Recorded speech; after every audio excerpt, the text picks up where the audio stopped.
سفر معراج کے بعد نبی پاک علیہ الصلوۃ والسلام گھر آئے تو گھر سے باہر جب آئے تو ایک کنیز کو دیکھا جو رو رہی تھی، بیچاری کمزور سی کنیز تھی اور اس کے ہاتھ میں ایک آٹے کا تھیلا تھا۔ نبی پاک نے فرمایا کیوں رو رہی ہو؟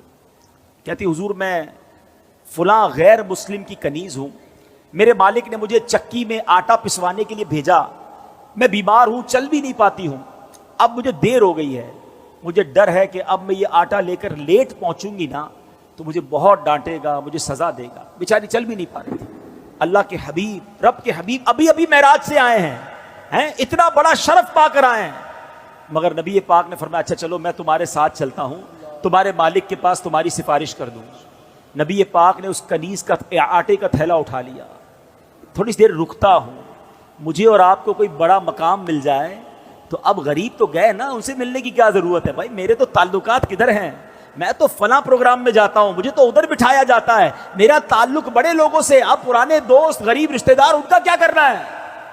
ارے عرش کے دولہا بن کر آئے ہیں اور کنیز کے آٹے کا تھیلا اٹھا رہے ہیں۔ تیری عاجزی پہ لاکھوں، تیری سادگی پہ لاکھوں، وہ سلام عاجزانہ مدنی مدینے والے۔ سنو میرے آقا اس کے گھر پہنچ گئے، دروازہ کھٹکھٹایا، وہ نبی پاک علیہ الصلوۃ والسلام کو جب دروازے پر غیر مسلم دیکھتا ہے تو ہکا بکا رہ گیا، جانتا تھا کہ یہ مسلمانوں کے نبی ہیں، تو کہا آپ کیسے تشریف لائے؟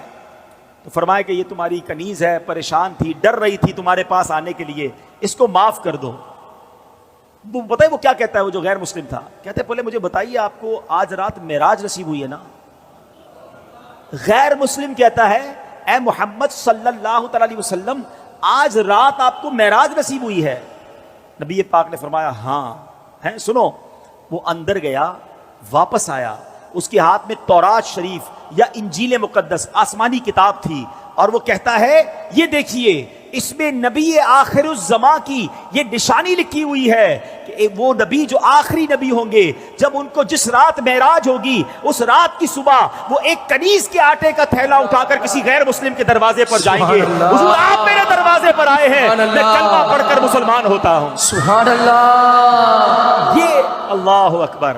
اب یہ میرے آقا کی شان ہے کہ نبی پاک کی اس معراج کا ذکر اور معراج کے بعد اس عاجزی کا ذکر بھی آسمانی کتابوں میں موجود ہے۔ ارے جن کے نصیب میں ماننا ہوتا ہے، جن کے مقدر میں ایمان لانا ہوتا ہے، جن کے مقدر میں عشق رسول ہوتا ہے، ان کو یہ سعادت ملتی ہے۔ بڑی پیاری بات شاعر کہتے ہیں، عقل والوں کے نصیبوں میں کہاں ذوق جنون۔ ہاں، ہر بات عقل سے نہیں تولی جاتی، ہر بات لاجک سے نہیں دیکھی جاتی۔